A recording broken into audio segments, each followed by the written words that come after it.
And again, you look at this back line, I think they've been fantastic. You look at these games that they've had as well. They haven't lost in the last 5, and especially going back to those 2 games that they had to forfeit due to COVID issues, and now obviously just on a great string of games. Spencer from USS Houston on the front foot early.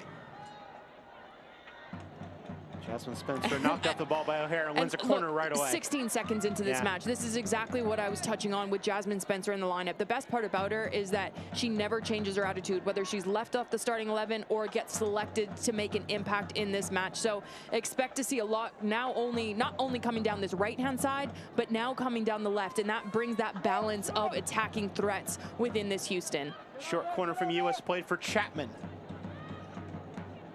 Chapman forced back. An early touch for Abby Dahlkemper, who has not committed a foul this year, by the way. Pretty amazing in 7 games of action. There is a foul, though, whistled there against Rachel Daly in the dash free kick for the Spirit.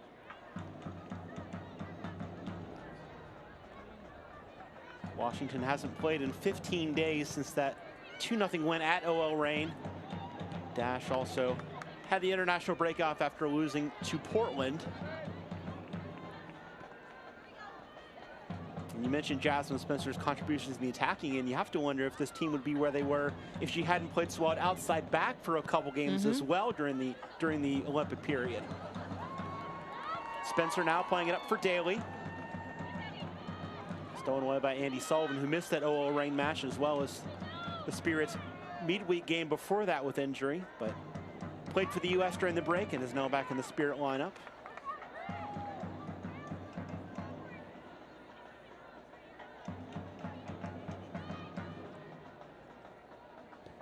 I asked Chris Ward before this match, are you concerned at all about the start of this game? Because Houston has something to play for. Washington obviously playing for home field, but they're in. Was he worried at all about maybe a little bit of complacency? And he said, not really. He said this team has really responded well to challenges like this. Well, and you look at Washington all season long, just everything that they've gone through, both on and off the pitch, and they've responded. That's very difficult for a team to respond week after week after week. And you look at those results, haven't lost in 5. It's a perfect time for Washington to start peaking, start coming together on and off the pitch, and that's exactly what they've done. This club 5-0-3 under acting head coach Chris Ward, if you throw out the 2 forfeits to OL Reign and Portland. Another corner coming for Houston here in the 3rd minute. They went short the last time. US will jog over to take this one as well. Not in forward. She scored a couple of set pieces this year. 2 with her head, 1 with her feet. Rachel Daly also always a great target as she tries to close in on the golden boot. She's just 1 goal behind Ashley Hatch entering play today. Daly shows short. It comes towards the middle and headed in nearly and cleared off the line as Spencer got a head in there. The shortest player on the field nearly gave the Dash the lead. And I've said it, she always seems to be able to affect a match, but then Bledsoe, I mean, she's such a fantastic keeper. I've talked about her time and time again because not only she shows up on the pitch, it's what she does off the pitch. She holds everyone to a very high standard, and I think that's what makes her so successful, and especially this back line of Washington. They have that vocal communicator in and behind them that can tell them when to step, when to drop, have that cover and support, and then coming out for big challenges like we've just seen. Spirit evade the dash press this time. O'Hara on the move up the right side. Plays it for Trinity Rodman. Continued wide right for McCown. Now O'Hara. McCown will make the run inside. It's a beautiful run on the inside of Chapman. McCown in the box, playing it across. Deflected in the 6 and cleared by Naughton. Spencer will turn and get it out of trouble. Great start to this match both ways. Great run by Tara McKeown off the shoulder of Chapman to make something happen. Yelly for Chapman. Both teams are really pressuring the ball in the box right now.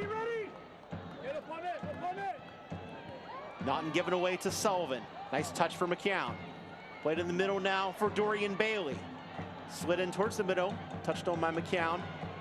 Chip from Sanchez towards Hatch. And a great save from Jane Campbell. Campbell with full extension denying Hatch her 11th goal of the year. And 4 minutes in, and both goalkeepers at both ends making clinical saves to keep this one 0-0. It actually comes way back, and we probably won't see it. It's a sloppy back pass from Alicia Chapman to Naughton, puts her in a little bit under pressure. Naughton trying to clear this one, doesn't get a good clearance service, and then Washington just keep it in the mix. I love this ball over the top. Sanchez just putting this one in, because Hatch, this is where she's dangerous, in and around this 18-yard box, whether it's balls from wide areas, whether it's one-on-one inside that 18-yard box, or just getting herself in the mix. She's got that threat of just scoring goals, and that is why she is leading the Golden Boot Award this season so far. Believe it or not, Ashley Sanchez does not have an assist this year. She still doesn't because of Jane Campbell. Headed back to Bledsoe. Aubrey Bledsoe's put every minute for the Spirit this year in the regular season. In fact, she's made every start since August 2018 in the regular season for Washington. And I think one thing with Sanchez, I mean, you saw her at that Challenge Cup. The ball comes up the left side, tackled away from the run of McGrady. You saw her at the Challenge Cup, and she was so disappointed in her play. She didn't have a great tournament. The thing that I loved about her the most is she put her hand up and said, it's not good enough for me. If I need to be effective in this match, I need to get on the ball more. I need to drive at defenders and really be that number 10 that makes Washington click. Now, throughout the season, it's been a completely different story. She has been the dictator of this midfield, the attacking threats, and this is why you have a player of Hatch with so many goals, because Sanchez might not have an assist, but she always is building up the play from front to back and back to front. That was well cut out there by Dahlkemper to deny the through ball intended for Hatch.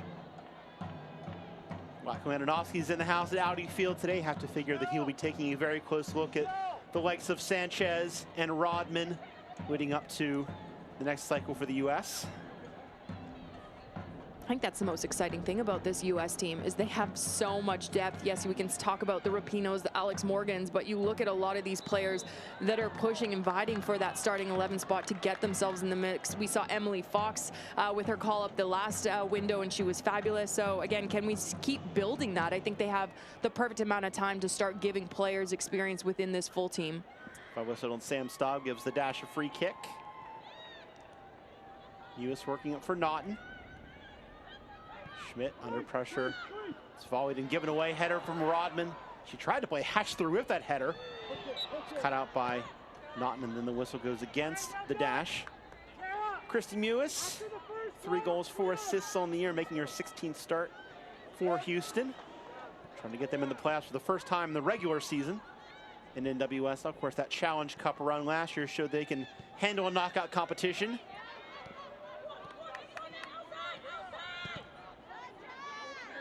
O'Hara pressured by Spencer. Now Sam Staub will pass it under pressure from Groom. Sanchez doubles back for Bailey. Nice ball out wide left.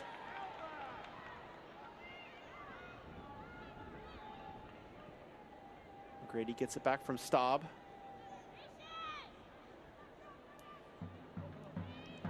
Sullivan under pressure from Mewis. Lewis gets a foot on it, but it will stay Washington's possession here in the 8th, soon to be 9th minute.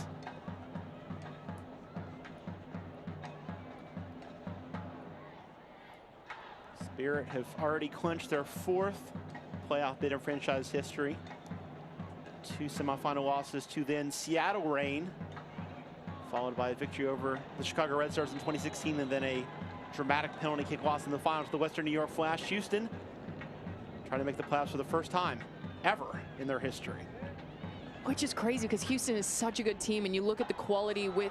Ball inside intended for the run of O'Hara coming all the way forward, handled by Campbell. You look at the quality with Houston, especially these last 2 seasons. I mean, pick your poison with the starting 11. You have gold medal winners, whether it's World Cups, Olympic Games, and then the balance of this midfield, this back line as well. Alicia Chapman, one of the best fullbacks in the league. So it's a little bit surprising that they've not yet been able to get into the playoffs. So hopefully they can turn that luck around, because I think this is one of those teams, once they do get into the playoffs, they're going to be a force to be reckoned with. Through ball there for Bledsoe, and we already know the 2 teams that will have buys. It'll be Portland and OL Reign. Megan Rapinoe saying yesterday she's old and she's happy to have the rest. Rodman turning it over. You like the honesty. Nichelle Prince. Stolen away by McGrady. I believe Daly would have been offside had that been played, so didn't give Nichelle Prince a lot of options there. Groom with a miss hit, turns it over to Hatch.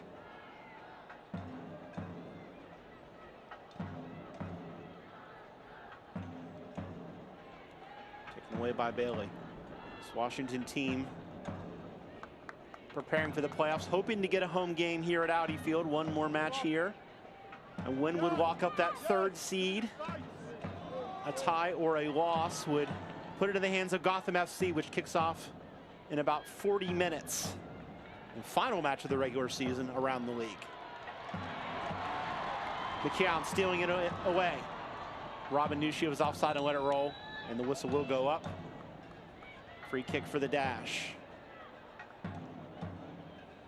And this is what's made Washington really dangerous the last 5 games especially. I mean, all season long, but it's the interchange of these 3 front-running players. You can have Trinity Rodman out on the right, out on the left, and just the intricacy of that tight spaces, getting on those half turns, and then the midfield joining the attack, those late midfield runs as well. It's very difficult for teams to defend against. Washington hasn't lost on the field since August the 7th. Ball over the top for Nichelle Prince. She'll save it on the sideline. Go to work against Tegan McGrady. Groom in the box as well as Spencer and Daly. Played all the way across. US will corral it for Houston. Works her way back into the 18. O'Hara gets a foot in. That ball clearly went out, and it will be a corner. Third of the match already for Christy Mewis in Houston. Second one nearly found the head of Jasmine Spencer.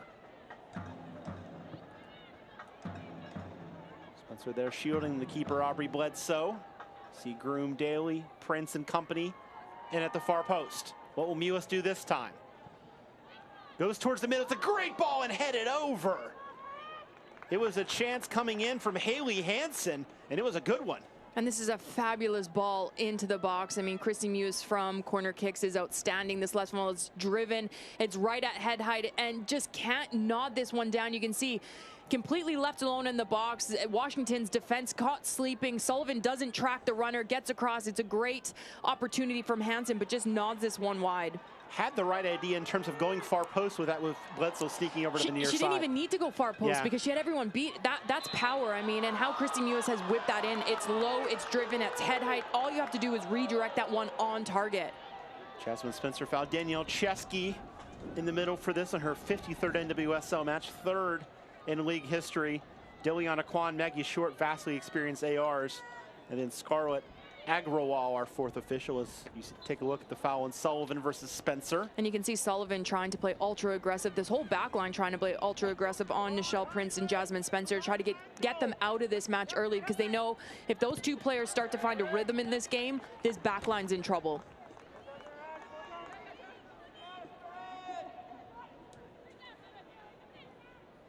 There's been no signs of these teams settling for a tie in this one. They've both gone for the win in the first 13 minutes of this one. Again, a tie would get the Dash in. A win would as well, as this turned over to Rodman. Played in towards the middle and deflected. Campbell comes scurrying out to deny Sanchez and Hatch. Washington would be the 3 seed with a win. A tie or loss combined with a Gotham tie or loss would give them a home game as the 4 seed. The worst case scenario for the Spirit, a tie or a loss and a Gotham win. That will put Washington in the 5th spot and make them travel next weekend for the quarterfinals. I think this game, yes, Houston can have a draw and still get through, but I think for Houston, building momentum, because you look at the run of games, back-to-back losses before that was scoring goals by the handful. So I think for both of these teams, just to get a win in this afternoon's game just adds momentum going into those playoffs and adds momentum within these squads. Washington don't want to break that 5. They haven't lost in the last 5 games. They want to continue that momentum and try to clinch that home playoff spot because it is really important, especially coming back off of international break. Flag is up on Jasmine Spencer.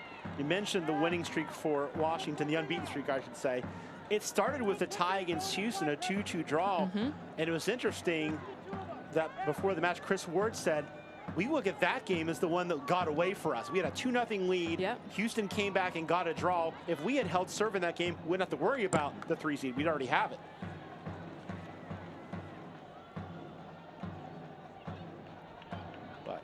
That was also the week where Richie Burke was fired. It There's a lot going on off the field for Washington, as there really has been the last couple months. That makes the run they've had even more impressive.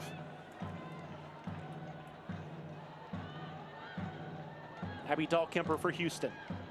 Turning it over to Hatch. Bodied up by Groom, slides it through, but Sophie Schmidt there to pick up for Houston.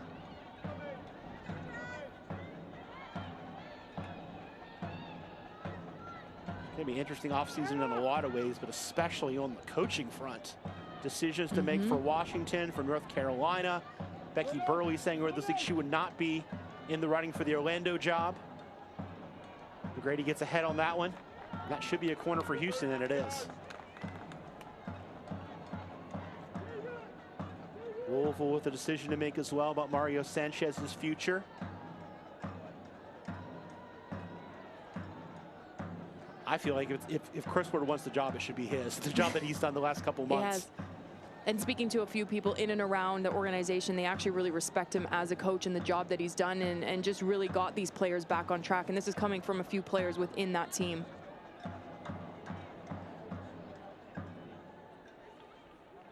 I love the comment from James Clarkson. He said he hasn't really done anything differently, but he's maintained what makes them good. Corner from Ewis. Lofted in towards the far post, over the head of Rachel Daly. Dangerous ball once again there from Ewis, but it goes out for a goal kick. Yeah, and another dangerous ball, but better defending from Washington this side. You look at the other opportunity on this left-hand side, it wasn't good enough defending. Obviously, they've cleaned this one up, and this is what they're going to need to do in this match moving forward. They have to be proven good defenders on set piece opportunities, whether it's kicks from in and around the 18, corner kicks, and just be smart in and around the box, because they have so many good quality players like a Rachel Daly, a Christy Mewis that can hit balls on a dime. You're just joining us. Washington had the best chance of the match. Jane Campbell parrying away a shot from Ashley Hatch after a beautiful chip from Ashley Sanchez. The Dash have done their damage on set pieces. 4 corners already, 2 of them turning into really good chances. Header through looking for Rodman, will be handled by Campbell.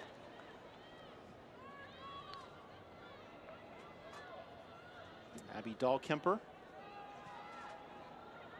Should Houston make the playoffs? She got a ton of experience in her boots. Won an NWSL title twice, once with Western New York, once with North Carolina. She chipped it forward up the middle. Touched on by Daly. Fought 4-1 by McGrady for Washington.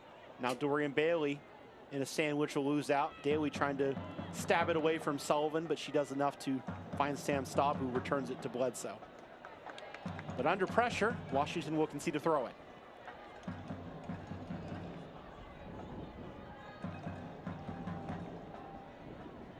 Comes Haley Hansen to take. She had a great look off the Dash's 3rd corner, heading it over the bar. Flag is up on Nichelle Prince. Free kick for Washington. 18 minutes into this match, and you can already see what this game means to both of these sides, because it's been very cagey. The quality just hasn't been there. There's been 1-2 strings of passes where it's been good, and then just a missed opportunity, maybe someone offside. Obviously Campbell with a huge save on the end for Houston to keep this one level. But for both of these teams, it's going to take 20-25 minutes just to start to find a little bit of a rhythm once the game starts to open up. Just either a player on either side in this midfield just to settle the tempo of this match down, put their foot on it, switch that quick point of attack just to allow the gaps to start opening up, because you look at the defensive responsibilities of both sides right now, and it's been very good.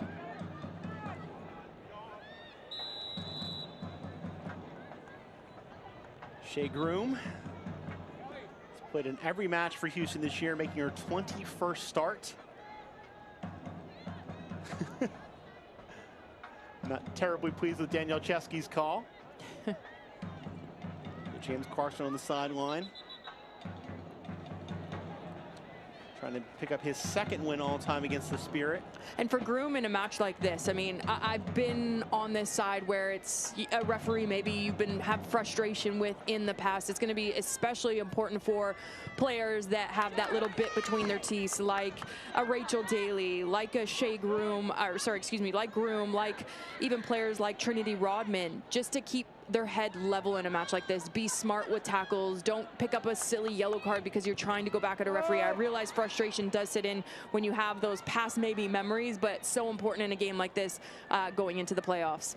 Hansen's early ball played through for Prince, who was onside. She's in the box. Bledsoe out. We'll get a piece of it and then cover. Spirit couldn't believe the flag was up on that one. And Nichelle Prince with a great chance. Going back to what you were saying, Kaylin, it's important to note only a red card today will keep a player out of the first round of the playoffs. A straight red or a soft red. The yellow card accumulation's out the window now. And that's why it's even more important, because you pick up 2 silly yellows for maybe talking back to a referee or going into a tackle because you don't necessarily agree with a call. So in a game especially like this where red cards will carry over, you just need to be smart. And again, don't allow the frustration to set in. I'm speaking as if like this was easy for me back in the day. It wasn't. So take my advice. Yeah, take my advice. Just don't watch any of my highlights with refs in this league. Do what I say, not as I do, right? Yeah. It's easier to preach now that I'm here, not on the pitch. Daly from US slides it on for Jasmine Spencer. Space now for Spencer to attack as O'Hara will track back and try and get a tackle in. Chip gets all the way through. Mewis tried to flick it on for Daly.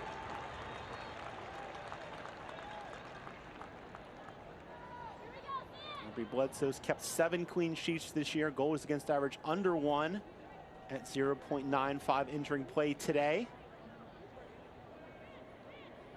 I think that was the underrated part of that result against OL Reign was, yes, Washington scored 2 great goals. They also shut out OL Reign, who put 3 on the board last night and really have been on fire, except against Washington in the last month. Hatch. Space for Hatch. She'll try the shot. It's blocked by Katie Knott. Cleaned up by Schmidt.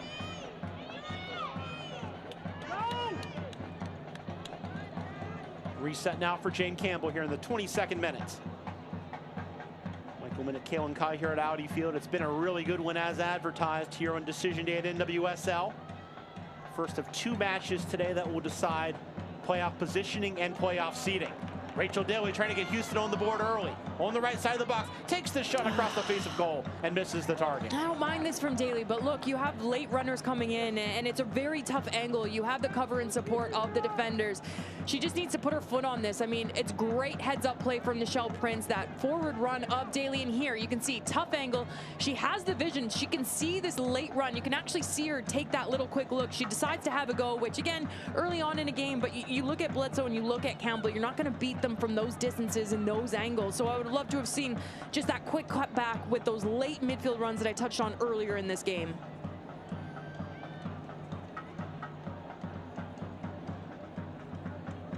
Under pressure from Daly, Bledsoe will play it on the ground for Sam Staub. McGrady turning it over to Prince. Daly flicking it on. Press for Houston's been very, very good. Washington has struggled to get their feet on the ball and get rhythm on offense.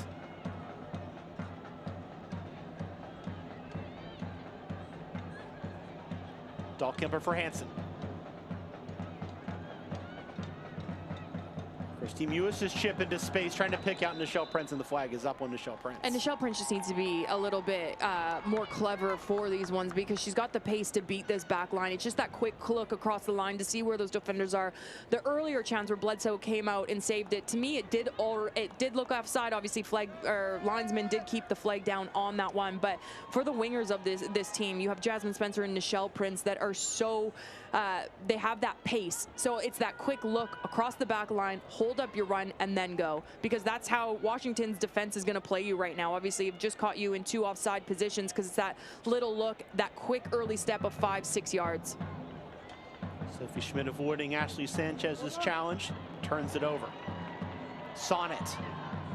Touched on by Sanchez, looking for the run forward of McCown. Sanchez will find Sonnet now. Hatch, Bailey forward. McKeown plays it in, cleared away by Naughton.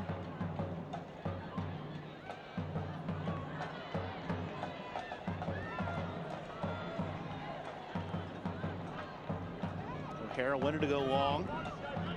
Go short instead for Sanchez. Get it back. Work it right for Rodman. Oh. Great move from Sullivan, avoiding the foul from Groom. Working it left now for Tegan McGrady. McGrady fakes the cross, goes in line on Hansen, gets the cross in. Diving job from Campbell to get that away. Spirit tried that left channel again. Prince dispossessed by the tackle from McGrady. And now Washington will rebuild.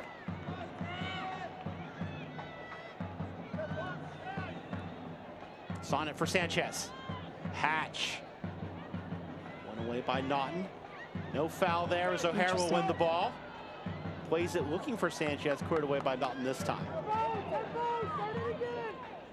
Sullivan too strong for Bailey on the left side. And this is why McGrady got the start here tonight. You can already see earlier on just that quick step over here, and I love this, just shimmy and shaking this defender. It's that quick change of pace here, a good quality ball. The runs are there, but it's just another fabulous save from Jane Campbell to keep this one 0-0. Comes out big, comes out strong with traffic inside that 18-yard box. Very brave from the goalkeeper.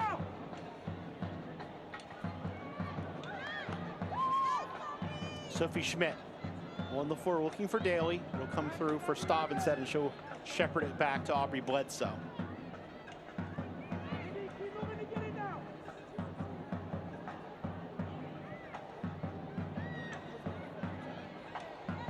Shea Groom will apply pressure, force it back to Bledsoe.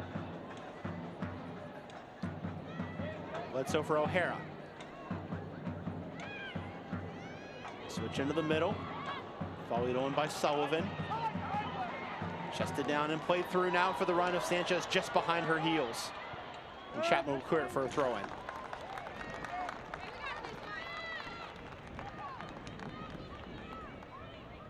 Kelly O'Hara, honored before this match for her 100th NWSL appearance against OL Reign. Stay with it, stay with it, stay with it!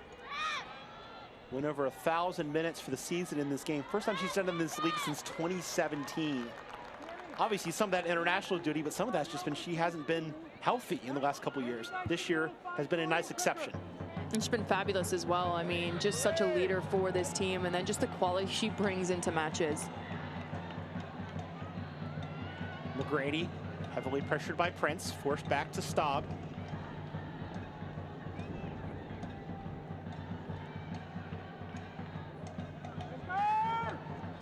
Staub chips it up the line, header away by Hansen. Lewis brings it down for Groom. Dahlkemper under pressure from Robin, goes long and out of bounds. And you can hear Ward from pitch side just saying faster, move it faster, press earlier on. This is when Washington's been on the front foot against this Houston side when they're playing that 1-2 touch football, moving it in to out, playing it up to set back to then hit that quick switch of play, and then having good quality service like we've just seen down the left-hand side with McGrady. Sonnet going long, looking for the run of Rodman, comes through for Campbell. 3 shots for Houston and only 2 for Washington. Spirit had the only one on target. It was a beauty too. The attempt from Ashley Hatch, saved by Jane Campbell.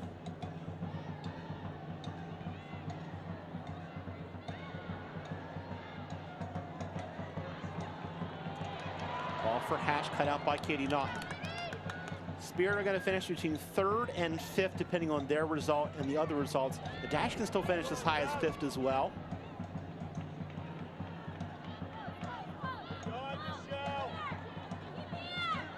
One spot up for grabs in the playoffs. It'll be Houston or North Carolina.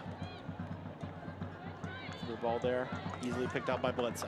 The only weakness that I'm really seeing right now with Houston, defensively, they've done pretty well dealing with Washington's transition and just the pace that Washington has up top. But it's actually the midfield balance right now because they're leaving the 3 front runners of their team of Spencer, Daly, and Prince very isolated. Mew is dropping too far, too deep to try to pick up the ball, and so is Groom. So one of them just needs to stay higher in that number 10 role, whether it's Groom or whether it's Mew, is to get on the half turn and push this back line of Washington back, because right now it's too predictable when Houston moved the ball forward. Well, and when they've had chances, the passes come from Prince or from Daly. It hasn't been coming from Groom or Schmidt or Mewis. Space now for Rodman. Oh, and nearly picked out Sanchez. Cut out by Dahlkemper. Count good. Sophie Schmidt has some space. Wants to go long. This time it's a nice ball for Mewis, who heads it on. Can't find Daly, though. McGrady, Sullivan, forced back to Aubrey Bledsoe.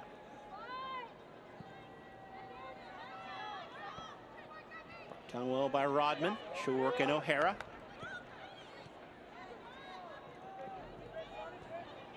Tackle from Schmidt. And Robin's been a really... This is played through there by Prince, looking for Daly. Robin just looks a little bit off her game today. I think really hasn't brought too much in this first 30 minutes, so I'd love for her to come just a little bit alive for Washington so they can get just her in that attacking threat, in that attacking third just a little bit more. Sloppy when the ball's at her feet. Her decision making's just a little bit off. It's just not the normal Trinity Rodman that we usually see week in and week out.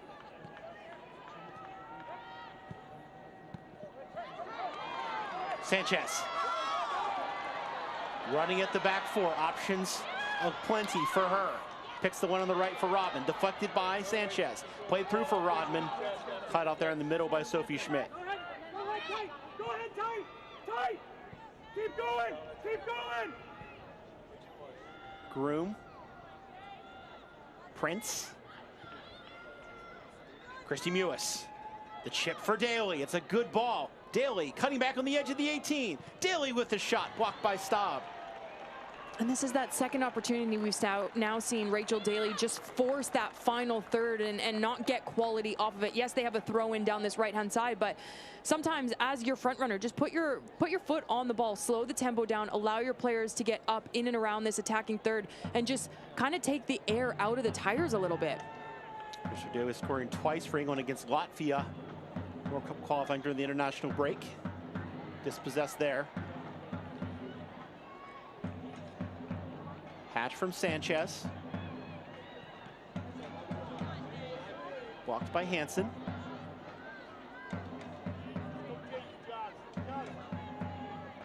Chapman for Schmidt.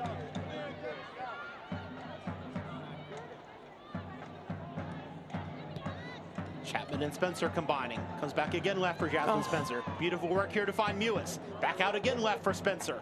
Cutting back on Sonnet, and Sonnet will give away a corner. Honestly, I'm shocked that Jasmine Spencer hasn't started more within this side. I think she's just such a good little player. I mean, just the intricacy of how she can play that 1-2 touch football in tight pockets of space. She understands the game, she understands movement, and then she's got the quality both on and off the ball to affect a match like this that Houston needs players like this to show up in this final third, and she's been brilliant thus far in 32 minutes.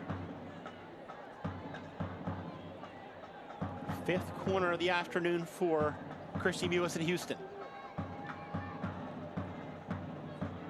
Driven towards the top of the 18 this time. Brought down by Schmidt. Shot from Schmidt right to Aubrey Bledsoe. Well-worked set piece for the Dash to get a shot on goal. That's great hustle by Rachel Daly. She realizes they're outnumbered at that back and just getting in the face of Aubrey Bledsoe to slow this down. This is just a good heads-up play from Rachel Daly. Turnover. It's because of a foul. Andy Sullivan knocked down. See Emily Sonnet gesturing there at Tegan McGrady, trying to get her into the right space on the field.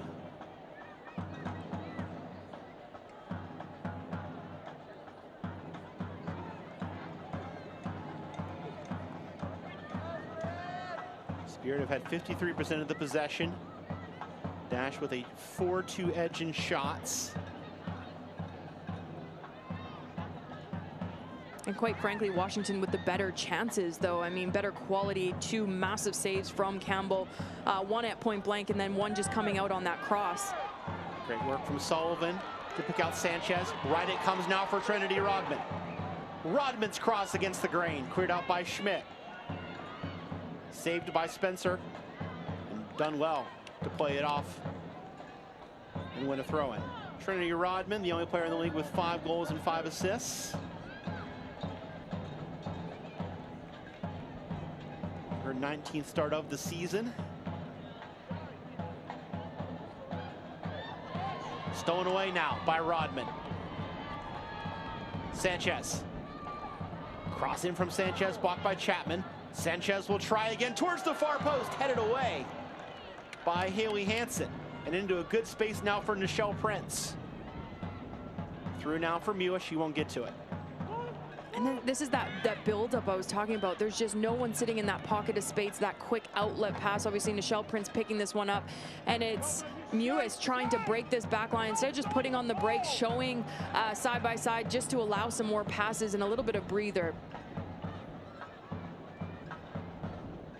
Sophie Schmidt getting on the ball a bit more of late. She'll drop it for Naughton. Groom now into that left channel, looking for Spencer. Cleaned up by Sonnet for a throw-in.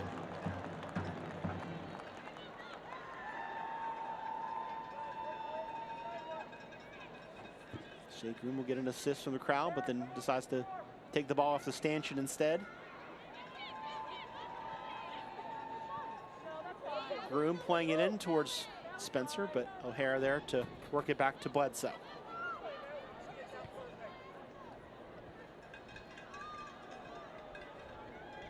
Schmidt. Swinging it right for Nichelle Prince. Hansen will make the hard run into the channel there.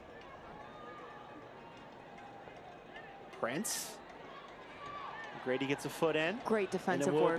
And it will be a goal kick off that great defensive work. This is exactly what Washington need to do. Just get a 2v1, isolate these two wingers for Houston, because they're so good on those 1v1. You've seen time and time again Nichelle Prince beating players. So I love this mindset of Washington. Drop players in the most dangerous areas, and that is isolating these two wingers. It was McGrady and McCown doing the defensive work there.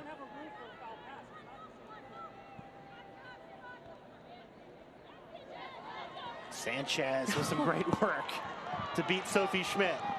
With a full head of steam, she heads up the middle, finds Hatch. Now Bailey. Bailey will try it from deep, high and wide. I just think the balance, and I know this is harsh because we're, 36 minutes into this game, but the balance of the midfield from Houston, for me, is all wrong. I think Sophie is, 9 times out of 10 that deep lying midfield, loves that number 6 role that can break up play. But Mew is doing too much work. I mean, she's that box-to-box midfield, but she's all over the place. There's just no balance. And then Groom not really staying high up the pitch, getting on those half turns where she's so dangerous. It'll be interesting to see what Houston does in the second 45 minutes with this midfield trio.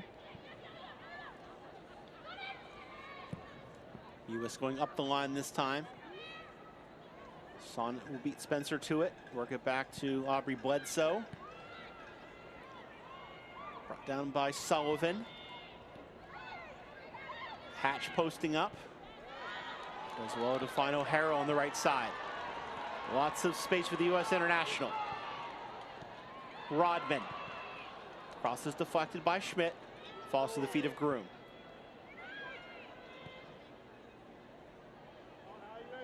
Prince. Mewis. Swings it right, looking for Hansen, but too much on that one. Bledsoe will work it back into her 18.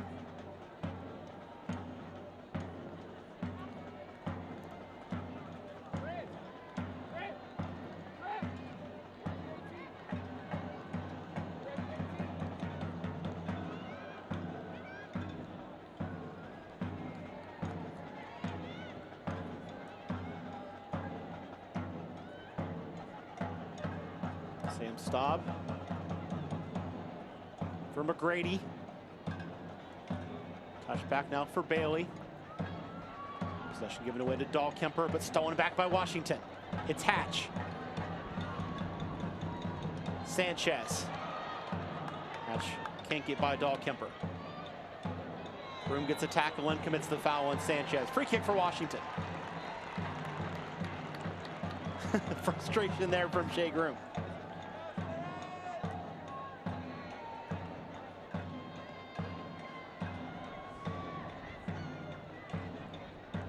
And you can see the frustration of Groom. I'd love to be able to see a replay of this one, because it actually looks as if Shea Groom gets ball first, but referee goes against the decision of that.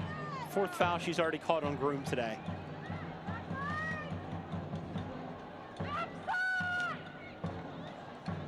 This is the other reason to have Tegan McGrady in this game, is for set piece service from this kind of distance. Here's the foul again.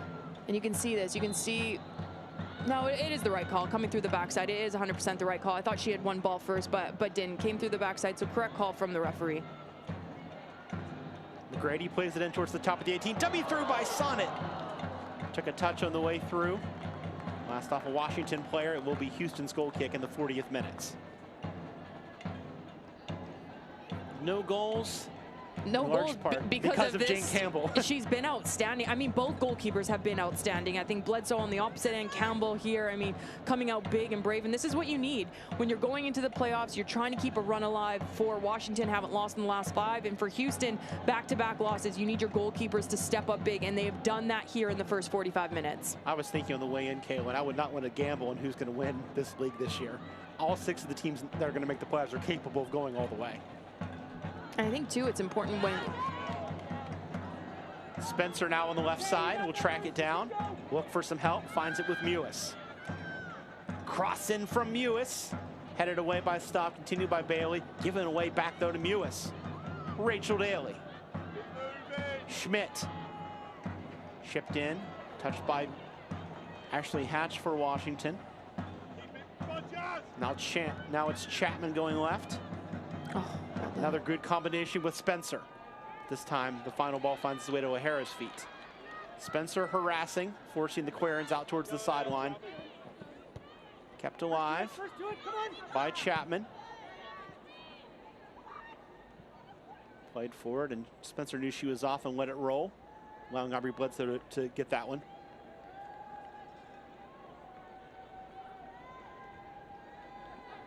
But you were saying about the competitive balance heading into the playoffs before that chance. Yeah, I think it comes down to, you can, I always compare it to... As the ball comes over the... We'll tell this story, I'll get to that point, I promise. Here's Rodman. Rodman in the box, looking for an angle. Cuts it back to the top of the 18. It's Sanchez over the bar. And for me, this is the difference in this match for who will win and who will lose this game. You see how the calm and the cool and the confidence of Washington when they get in and around this 18. I was hard on Trinity Rodman for the first 25 minutes. I thought she was very quiet, but then here, just isolating 2 defenders. That late midfield run, Sanchez just getting a shot off, going wide on this one, but it's just the quality in the final thirds right now for me that's setting these 2 teams apart. And that's the decision that you've been wanting Daly to make, is just kind of take her time and look for another pass rather than shooting on goal. And it's not even coming down to Daly of what she's not doing. It's the lack of midfield for this Houston side. I don't think they've done extremely well in this match. I think it's been very unbalanced, and it's leading to turnovers like this. O'Hara winning it for Bailey. Spirit will get Emily Sonnet on the ball. O'Hara. Spirit Squadron making noise as their team attacks here in the 43rd minute.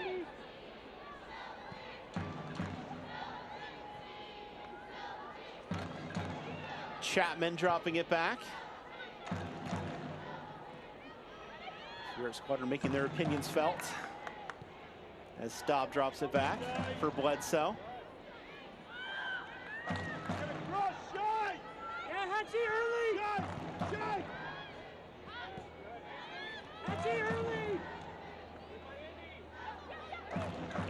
Sonnet will go up the right side, looking for the run of Rodman. Hatch will peel off, let Rodman get it. Good cutback move from Rodman, trying to shake Chapman. Gets it in low, deflected, and it'll fall for Schmidt in the end. Taken back, though, by O'Hara. She can't find the handle. Spencer will touch it out for a throw-in.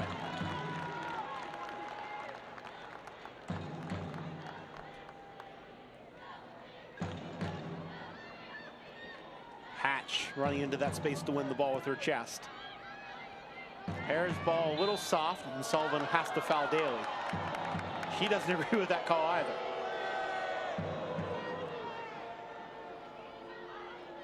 Spirit captain back in the 11 today after missing a few matches.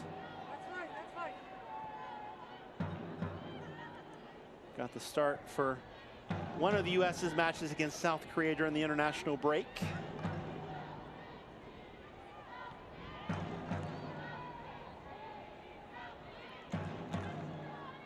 It was too hard for Spencer. Going for Washington here in the final minute before stoppage time here in the first half at Audi Field. Spencer. For Prince. 1v1 against McGrady.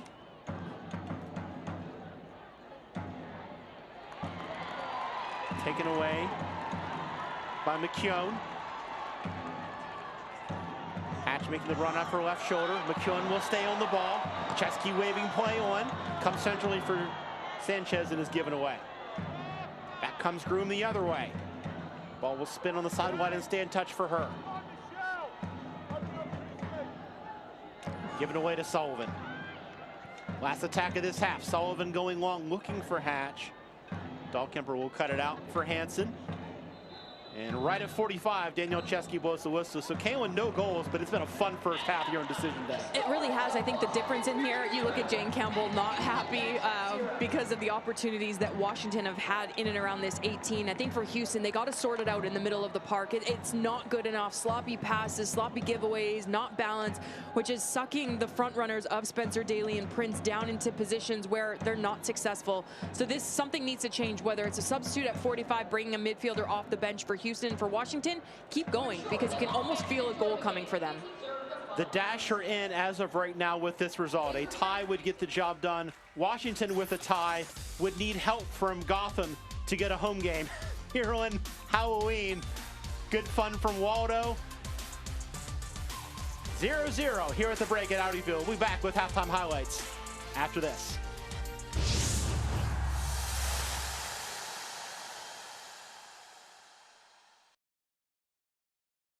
Some great costumes here at Audi Field, but no goals have shown up here on Halloween as Washington and Houston tie at the break. Michael Minnick alongside Kaylin Kyle, and it's been such a fun weekend around the league.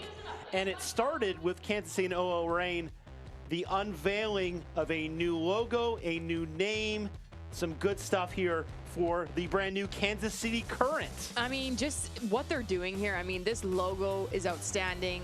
The ownership is phenomenal. I mean, the facility that they're going to have in the upcoming season is exquisite, and it's for these players. This is exactly what these players in this league deserve. I mean, not just the bare minimum, but to go beyond the bare minimum, and they are doing it at the Kansas City. Catherine Reynolds and Bert Eckerstrom had their numbers honored here, and the shield finds its way into the hands of Emily Mingus and Christine Sinclair. And two phenomenal players and people. Obviously, I was lucky enough to play with both of them, but congratulations to Portland for winning the Shields and being able to raise this one at home. The final game of the season is about to kick off. We're at the half here. Here's how it looks right now. 5 teams in. Houston, this is not updated with their draw. If this result holds, they would be the 6th seed. Lots of nails being bitten in Cary, North Carolina right now to see if the Courage are going to be in or out. It really is. I mean, you talk about decision day. This is it. And selfishly, I was hoping for this to happen today because, I mean, it's a perfect day to do it. It's on Halloween. Anything can happen. But again, this game going on right now, I feel like there's goals in the second 45 minutes. And then you look at Gotham. They were supposed to get this job done when they first took on Racing midweek on Thursday. Couldn't get it done. So can they get it done today at 3 o'clock? 10 ties for Gotham in 23 matches. Jumps off the page. A chance for them to get a higher seed, lock up a home game if they can get the job done against Racing Louisville. Spirit Halloween here at Audi Field. Washington and Houston tied at the break. We'll be back with first half highlights after this here on Paramount Plus.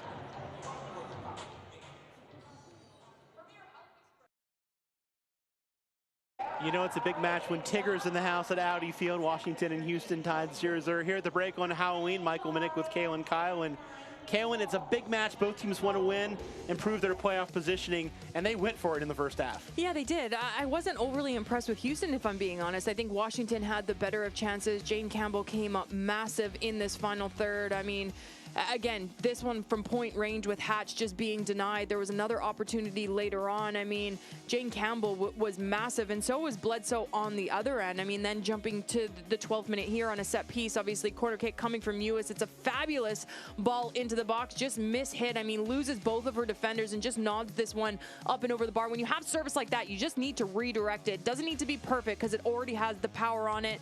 And then Hansen down this right-hand side, finding Nichelle Prince. This one looked a little bit as if it almost was offside, but linesman keeps the flag down on this one, and it's Bledsoe that comes out and times this one to perfection to keep this one 0-0.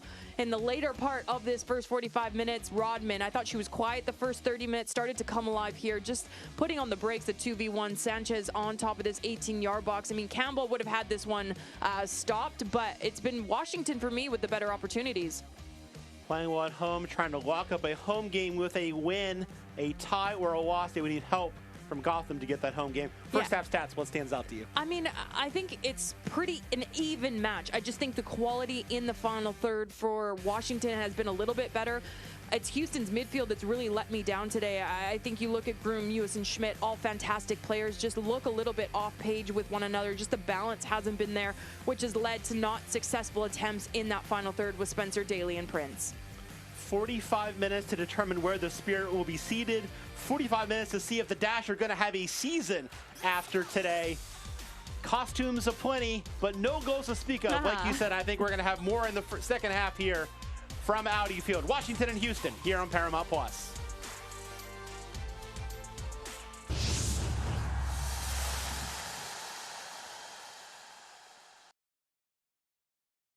Drama building here on the final day of the NWSL regular season. Washington and Houston tied 0-0 here at the break. Before we get back to the action, let's take a little bit of time to get to know a little more about Makame Gomera-Stevens with today's BioBlast, presented by MasterCard. Came into this team 27th overall pick this year, second Hawaiian, joining Natasha Kai to be called up to the U.S. Women's National Team 2 years ago, and found her form against Tigres in a friendly with 2 goals. She's available off the bench to try and change things for Houston in this one today, Caitlin. She's a fantastic player. I mean, whether you start her, you bring her off the bench, she always seems to add something. So I'm delighted that she's our player profile today. And like you alluded to, Houston's going to need someone to be able to change this match. So can it be Gomera-Stevens in the second 45 minutes? She's the kind of player I think that would fit on that wing coming in for Prince or for Spencer. That same kind of like quick, technical, skilled player. Absolutely not. I'm not changing those two out. I think you have to change the midfield in this one early on, whether it's Seiler bringing someone like her onto the pitch. I'm leaving Spencer. I'm leaving Prince because I think they can just add into this. You've seen moments of brilliance from both of them. I just think the quality of Houston's midfield three hasn't been good enough today. See the wind picking up here at Audi Field. It's a beautiful day otherwise. 67 degrees at kickoff here in the district. Nice weather for late October, especially here in the Mid-Atlantic area. Washington and Aubrey Bledsoe trying to get another home match here at Audi Field. They'll do it with a win. A tie, they would need help from Gotham. Houston, meanwhile, is in playoff position right now. A tie gets them in or a win gets them in. But as you said, Kaylin, they've got to play better to ensure that kind of result's going to happen. I think what we know about Houston is they have the qualities, and getting into the locker room 45, 0-0 at the moment, 2 big saves from Jane Campbell. I think that would have just knocked a little bit of fire into them. I think, again, they have the players to get the jobs done today. They've gone with a good starting 11 that can get quality opportunities and acts in that final third. We just haven't seen it yet, but we'll 100% seen it here in the second 45. James Clarkson said before this match, this is the biggest in club history, bigger than the Challenge Cup final. To get a result in this game and make the playoffs. They've got 45 minutes to do it. Here's we kick off. Michael Minnick and Kaylin Kyle bringing you the call today on the final day of the regular season. Next to last game of the regular season overall. And then we'll be in playoff mode. The first quarterfinals in NWSL history. Seeds 3 through 6 playing next weekend. Portland and OL Reign will await the winners for the semifinals. All building towards the final in Louisville on November the 21st. It'll be the first women's club final to be shown on broadcast television on CBS. These clubs hoping to be there. Washington's already punched their playoff ticket with their win over OL Reign and results elsewhere 2 weeks ago. Houston's still got work to do as they battled North Carolina for the final playoffs. About the Courage getting a scoreless draw in Portland last night. Daniel Chesky wants that throw in taken again by Chapman. Still doesn't like the spot. Finally will dump it in Lewis's feet. How annoying is that as a player Yeah, I mean, when just that's happening? pick your battles. You know, when I get it if it's 7 feet in front of you, but if it's a half foot, like, just, I mean, pick your battles. Be a throw for Washington here in the 47th minute. Rachel Daly touched the ball least out of the 22 players in the field in the first half. Just 18 touches for the Dash front runner. Mostly it was the wide play building chances for Houston. Winning corner kicks as well for the Dash. And those corner kicks led to Houston's 2 best chances of this one.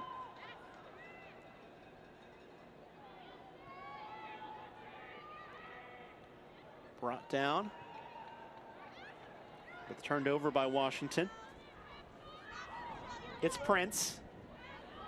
Can't touch it around Bailey. Tugs her jersey. Will play on. Now the foul will be called as advantage doesn't materialize for Washington. Nichelle Prince, the only player in the league with 15 or more shots that's put 50% or more on target. She's 15 for 28 entering play today. Slid away by Schmidt. The wind you can hear is really picking up here. We'll see if that affects play. A turnover now. Very nearly giving Washington a chance here on the left side. Cut out at the last minute by Abby Dahlkemper. McGrady. Hatch.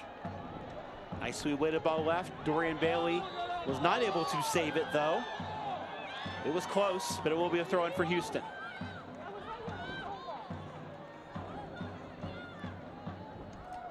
Chris Ward, undefeated as acting head coach for Washington, 5-0-3. Again, a win would get Washington that 3 seed. A tie could be 4th, could be 5th for Washington in the playoff race.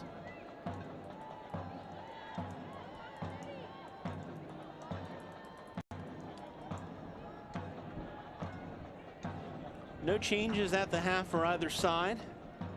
Washington rolling out Bledsoe, McGrady, Staub, Sonnet, O'Hara, Sullivan, Bailey, Hatch, Sanchez, Robin, and McKeown. For Houston, it's Campbell, Chapman, Naughton, Dahlkemper, Hansen, Groom, Schmidt, and Mewis in the midfield, Spencer, Daly, and Prince up front. Andy Sullivan now for Washington. O'Hara. Turned inside for Sanchez. Whistle here and a foul on Washington.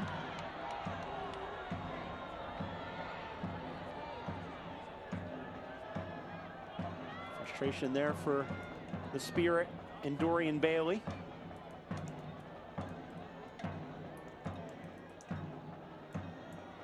Dahlkemper looking back at Jane Campbell for instructions on this set piece. Hits it long. Easy stuff for Sonnet to track. O'Hara.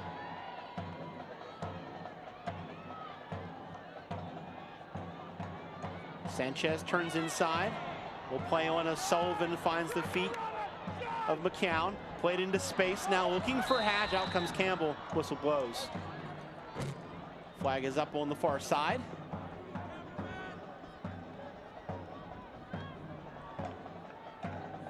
Ended the first half in sunshine. It's starting to get a little bit cloudy at Audi Field. Jane Campbell will take this one herself.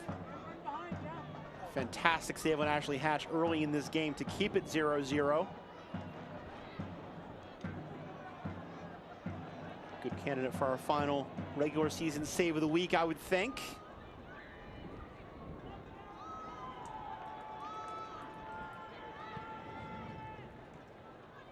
Campbell looking for Nichelle Prince, headed away by McGrady. Grady wins it back off the initial ball from Hansen. Now Hatch. Stolen away by Nichelle Prince, along with Haley Hansen. Played into the 18, looking for Daly. Hatch heads it on. Schmidt looking for Mewis, turns it over. Spirit tried to go quickly for McCown, but it's taken away. Mewis. Nicely weighted ball for Jasmine Spencer. Cutting inside on O'Hara. Spencer into the 18. Playing it for Daly. She gets a foot on it, but not enough power to get it by Aubrey Bledsoe.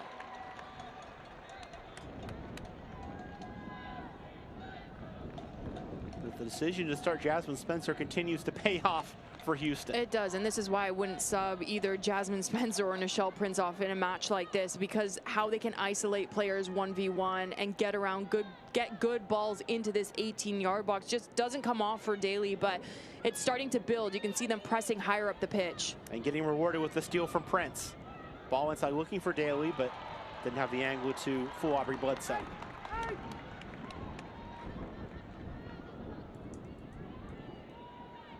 O'Hara for Sullivan. Going direct, skips by the foot of Chapman. Touch back for Campbell, who will clear it left-footed towards midfield. Pings off a couple of heads. Early ball in from Jasmine Spencer, looking for Daly, will get all the way through to Bledsoe.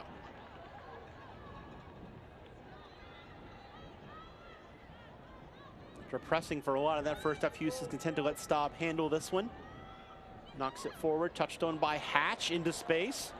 Picking out McKeown. Campbell out for it. Not a lot of connection early in this first half from either side. In the second half here.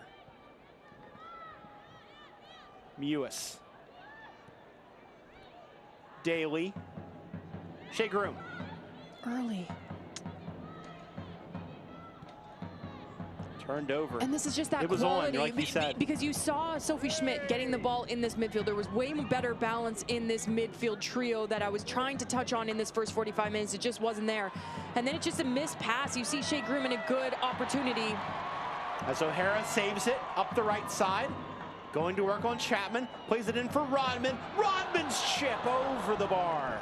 Which then leads to this attacking opportunity from Washington. I mean, on the opposite, Houston getting into good positioning, and then a turnover. Hatch, first thought, play forward, get behind this back line.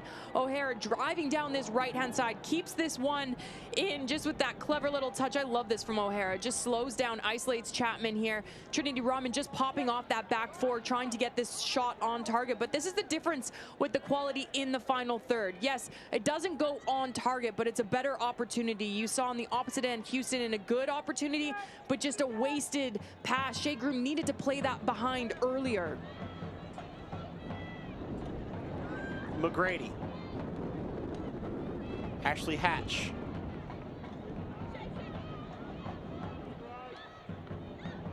Stop looking for Hansen. Broken up by Groom. Will make the run through initially. Gets the touch in. Plays it for Daly. Trying to combine there with Spencer, and then tried to hit that one off the bounce. Peeled for a handball and didn't get the call. Bledsoe rolls for O'Hara. McKeown.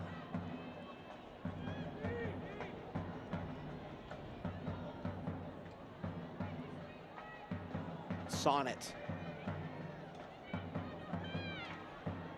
Turns it from Andy Sullivan. O'Hara.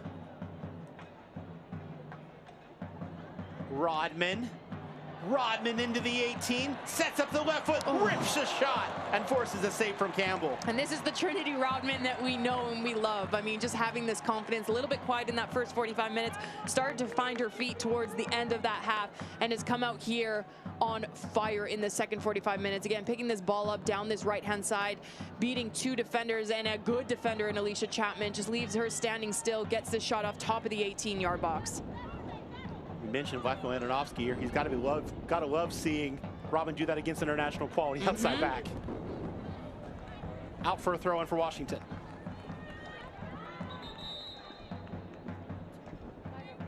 Once again, we'll move the ball back for the throw in. Tegan McGrady will take it.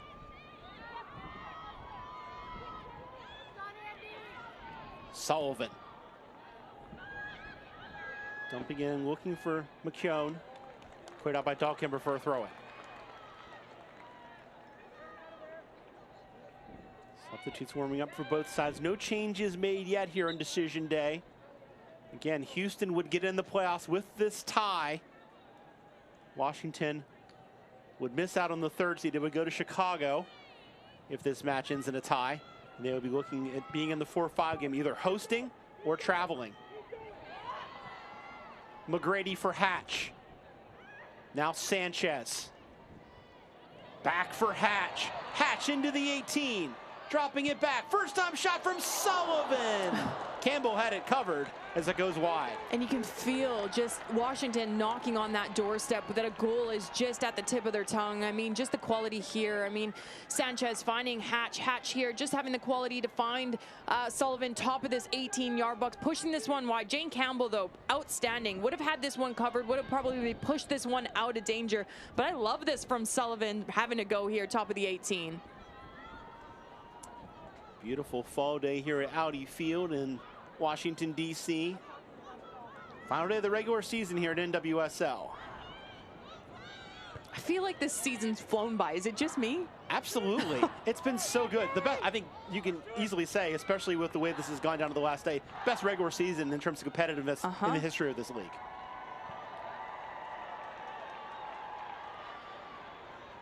Rodman.